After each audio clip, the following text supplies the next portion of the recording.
Hello. Good afternoon. How is everyone doing tonight? Can everyone hear me? Oh, yeah. Fantastic. My name is Brian Atheras. I'm vertical lead of QSR at Simpson Hats. Today I have the pleasure of meeting with Chris Hawk, Senior Director of Media Strategy and Best Performance at Adtech. Nailed it. Practiced that a few times. Chris, before we get started, why don't you introduce yourself, sort of your roles and responsibilities, what you do. So what I do at Papa John's is anything and everything data strategy, analytics, and measurement. I focus on paid media from a national lens, from a local lens.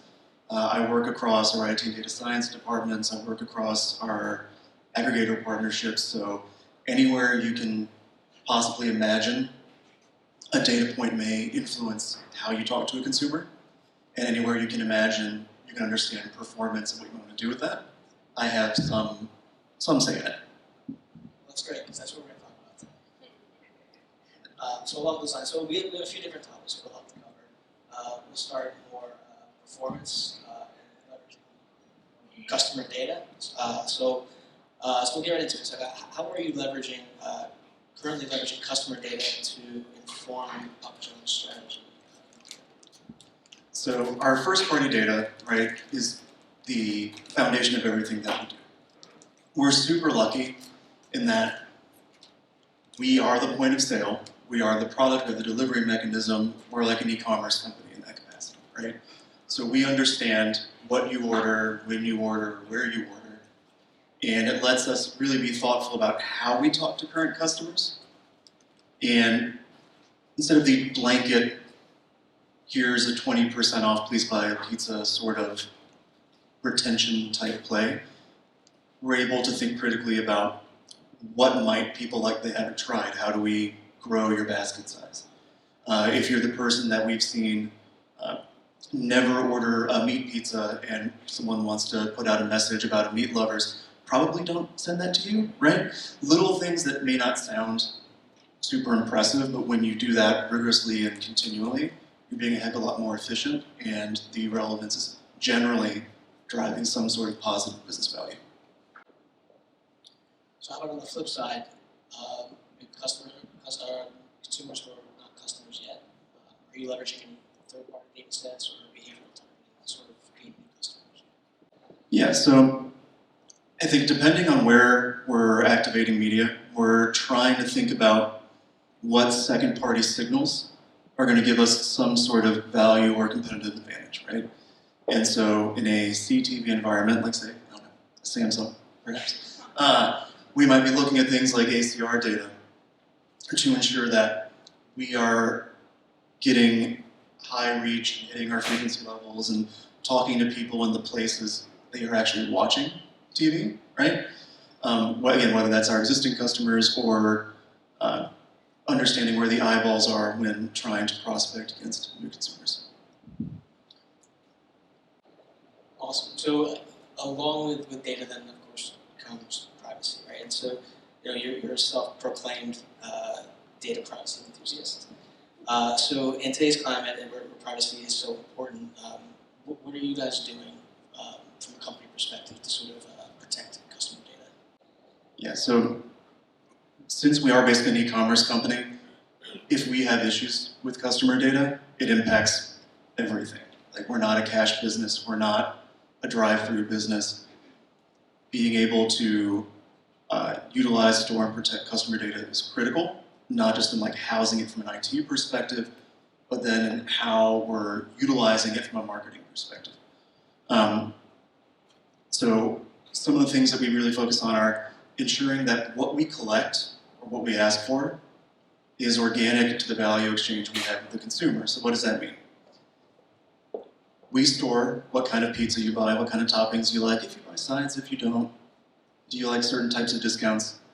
That lets us give you more relevant things, flavors you like, discounts you like, right? If all of a sudden you're going to check out and we say, oh hey, before you click buy, are you a minority? What's your household income, right? Like all those things, that's where people can be like, what the hell is going on? Why do you want to know this? That I don't want to share information with you, right?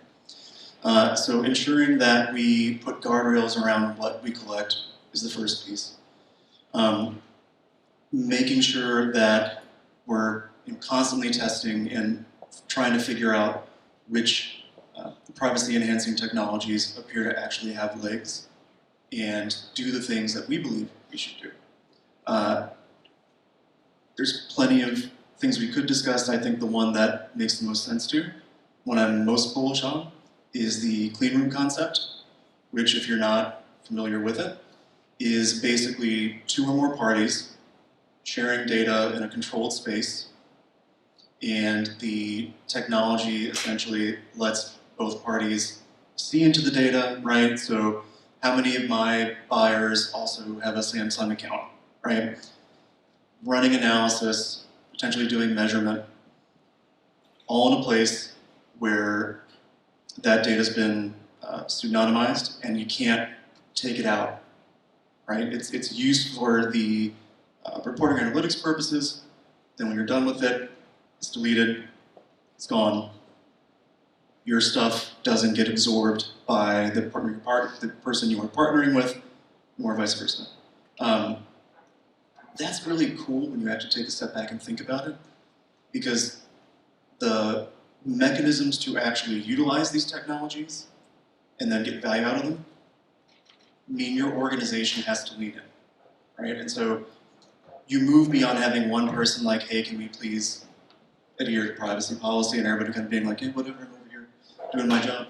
Now all of a sudden you have like IT and data science leaning in on how you structure and store and share data. You have to actually talk to your partner that you're sharing data with, right? You can't hide behind the DSP. You actually have to go and have that conversation what value is. You have to constantly merchandise why the insights there are more valuable than things you've seen elsewhere. And all of that keeps bringing people back to this area where you've done something unique but also protected this data. Sounds like with great power comes great responsibility. You guys have that covered. You touched a little bit on measurement, so I want to talk a little bit about that, specifically with all of the looming changes with the cookie deprecation. So how are you guys preparing for that? So until it finally happens, we won't know what things that we think are future-proofed are actually future-proofed or not, right? I mean, I think most marketers who've been trying to be ready for this every year until Google kicks the can down the road again have done what they're going to do, right? But what I do is I take a step back and I think about, well, where am I actually buying media and what's the value of a cookie anyway, right? We're buying a lot of video in social platforms and connected television. Don't need a cookie, right? A lot of the places where we are activating customer data, it's an ID-based platform, you log in, right? That's the thing that's used for targeting and measurement, not a cookie. The area where cookie deprecation can hurt is if you run a lot of display, right? And that's, if you want to get someone hungry, a banner ad of a pizza doesn't do anything near as well as some sites on motion does. So I'm not worried, right? We'll see what breaks. Something that you think is going to work won't work. But I think by and large, most people are doing things today that work well beyond the cookie. And I think you would be surprised at the fact that the Armageddon isn't so much for the brand or the publisher, it's probably some technology companies that are never really doing anything of value in the first place. Excellent. Well, you mentioned display doesn't sell pizza necessarily, right? We're saying sell motion. And that kind of brings up the topic of differentiation. Right? How are you guys, so it's clear that there's a lot of big names in the space. How do you go about differentiating yourselves from competition? So it's definitely leaning in on personalization and trying to bring a message that's going to break through when you're getting bombarded with stuff all day, every day. And I mean, look, for us, we're half the size of Domino's or Pizza Hut, right? So, especially when you think about like a Domino's who spends like a McDonald's like infinity money, we're not going to outspend them. What we have to do is try to outsmart them when we have the opportunity to be the choice of that given consumer in a place where we operate. So my meat lovers versus vegetarian example is one way of thinking about that. Another would be making sure the carry-out consumer actually gets carry-out offers. The delivery consumer gets delivery-based offers, like brilliant basics that are consistent, and then leaning in with our local agency partners on saying, what are these regional specials? What are these things that you're going to activate with sports? In Atlanta, for example, every time the Braves win a game, there's a discount code you can put in the next day. How do you amplify these messages and get some value to people, lean in on some cultural cachet, right? And be the choice when, with aggregators nowadays, like you can order anything at any time. So where does CTV sort of fall with it? Now you mentioned national versus regional strategies. Where do you sort of see CTV in that mix? So it's being utilized in both. I think at the end of the day, from an upper funnel standpoint, you want to try and saturate every market you are in as much as possible. And when you're running national media, yes, in larger markets, you will have more impressions fall because that's how national media works, right?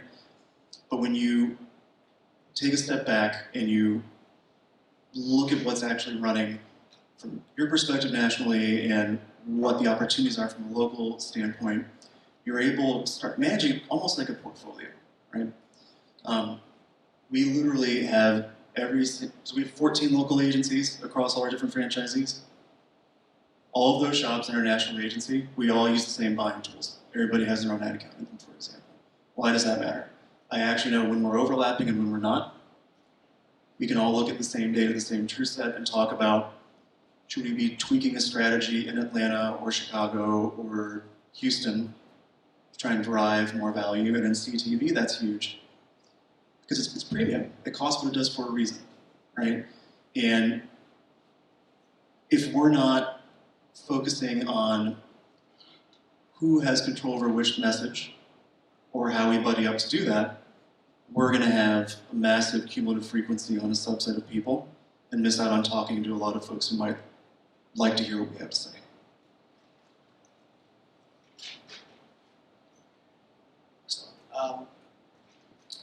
On the topic of innovation, right? More so for future like forecasting outlook. I'm ask you your personal opinion on this. By this time next year, what do you think we'll be discussing as the next major trend in QSR, or we won't? Maybe something we won't discuss. Yeah, so I'll take the we won't, or here's what I'll say. I'm an AI hater, right? So I think we're in this massive hype bubble about what AI is supposed to be and what it's going to do. Machine learning isn't new. It's not, right?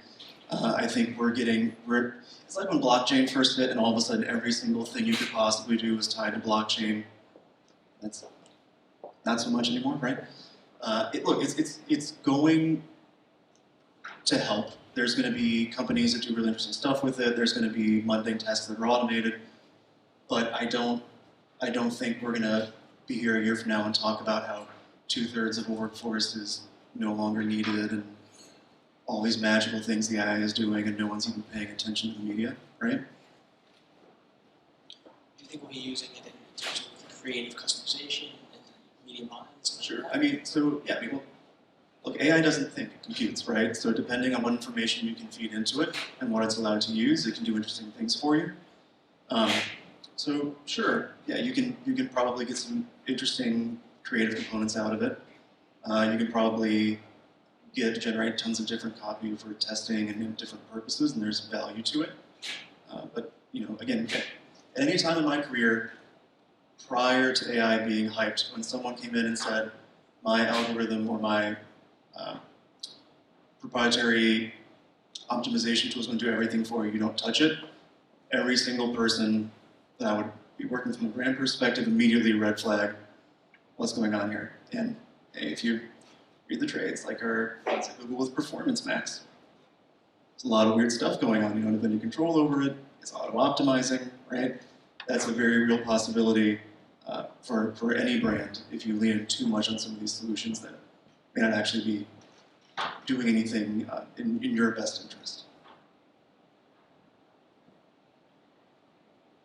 excited to see what happens moving forward. Keep that in mind. Guys, before we wrap up, I think we're open up the floor to questions if anybody has any. I'll start. You talked about, can you elaborate a little on the local versus national strategies? You referenced the local agencies. Are they just a conduit for the franchisees, or is it more nuanced than that in terms of your local strategy, and then just talk about how the two play against each other? So I mean, the franchisees do basically set up a co-op, like in any QSR, right? All the store owners in a given area puts money in a pot, and you can run some media with it. I think what we're trying to do is, instead of like some QSRs would probably be fighting their friends and local ones that actually have all the dollars, what we're saying is your knowledge of your market is critical for us to do interesting things. And the dollars that you have are going to be additive to what we're doing.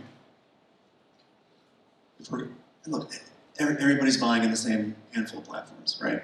So if we're going to be in the same areas, if we're talking to the same customer groups or prospecting against the same people, how do we structurally set up campaigns to where we either have swim lanes on ad formats or audiences, or we're saying this is an area that we don't think national will be able to fund as much, and how can we ensure a given channel gets the funding we believe it needs for a message to break through? Using the same buying tools across agencies is phenomenal, and if you can execute, that's noteworthy. Is there anyone out there that you're modeling off who does that well, or are you just figuring it out as you go along and doing it on your own? So I'm personally borrowing from when I did similar stuff at Coca-Cola prior to Papa John's, and things I've seen from my time like consulting at Newstar and some of my different brands did stuff. At the end of the day, right, you're going to have a concept, a belief you can accomplish something, right? You think it'll add a certain bit of value. Then once you start actually bringing everything together, you're going to see that, well, maybe the idea that we all thought would be the core value proposition of doing this is actually not the best one. There's this new thing that we're seeing we didn't even realize, right? And then as you get people acclimated to tools maybe they didn't work with before, like on the local lens, they start having ideas and want to do things they previously hadn't really thought of. So you kind of have this snowball effect, and you got to react to it. But yeah. What percentage of your total consumers actually order through the app versus making the phone call in going up and doing carryout? Rough numbers, it's like 80-something% high, 80-something% is a digital order period. Within that, you're going to have a mix of people who do app orders, mobile web orders. We have decent chunk of phone orders, right? But I mean, it's pretty much all been digitized at this point. I think what's been interesting for us, right? We own the point of sale system for all of our stores, right? So unlike, say, a Chick-fil-A, who you have to download the app and opt in the loyalty program to understand things, we understand every purchase, right? So what that allows us to do is be able to take a step back and care less about the mechanism through which you're ordering, and just talk about what we want you to order in the first place. Like, I don't have to force you into an app environment to get the measurement or to learn something about you. I can just meet you where you want to be. I have a question. You snap your fingers. What would you want to change in 2024? So many things. Double our footprint. I mean, so I kind of say that half jokingly, but like, I love what I get to do. I love what we've been able to accomplish as a brand and the growth we've been able to have, you know, for the past 3 years, despite being demonstrably smaller than the core folks that we go up against.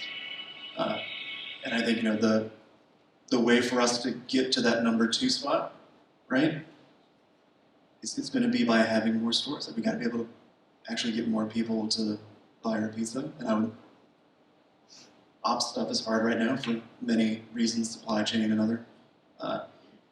So yeah, if I could double my store footprint tomorrow, there'd be a heck of a lot of fun things I could do data-wise and measurement-wise. That'd be exciting for the brand and for me personally. What about in the Martech, Adtech space? Right. the Google DOJ drama would finally come to an end and we're going to see them have to divest stuff or not, and just know it's going to happen. Because if they do, it's a massive ripple effect, right? Question for you all, who likes Papa John's, honestly? Awesome, if you didn't raise your hand and you're in sales, don't come talk to me after this, I'm not giving any money. And then, if you've not had a papadilla, I would strongly suggest you have a papadilla. I'm glad you asked. Okay, so it's like a single serving, like think of like almost like a flatbread that's folded. It's not quite a calzone. You can kind of like see into it and everything. You get Parmesan crusted. You can put 3 different toppings in. You can customize the sauce, get dipping sauces with it. Comes in 2 handfuls, basically, right? Meaty handfuls. Cheap. Great way to enjoy your favorite pizza flavors or try something new without having to go get a large and fill up your fridge space. Although you should do both, right? But Can you talk about the impact Yeah. impact Shaquille O'Neal's had on your business, both on the marketing side as well as culturally or product-wise? I used to live in Atlanta where Shaq owned stores, and from talking to store owners and whatnot, I know he's a active, involved figure. I know he brings a lot of interesting perspective to board meetings and whatnot, but I'm not as close to all that, sadly, not yet, right? So it's hard to say the specifics of what he's doing there. I think more so from a cultural perspective, we're just so lucky to have like a positive, well-known influence of his associated with our brand. And we're lucky that he's passionate about giving back to people and that he's willing to do the Shaq-a-Roni promotions every year, which, if you don't know, everything you buy, we give money back to charity. So. Awesome. Well, Chris, thanks for your time today. Thank you all. Thank you, Chris.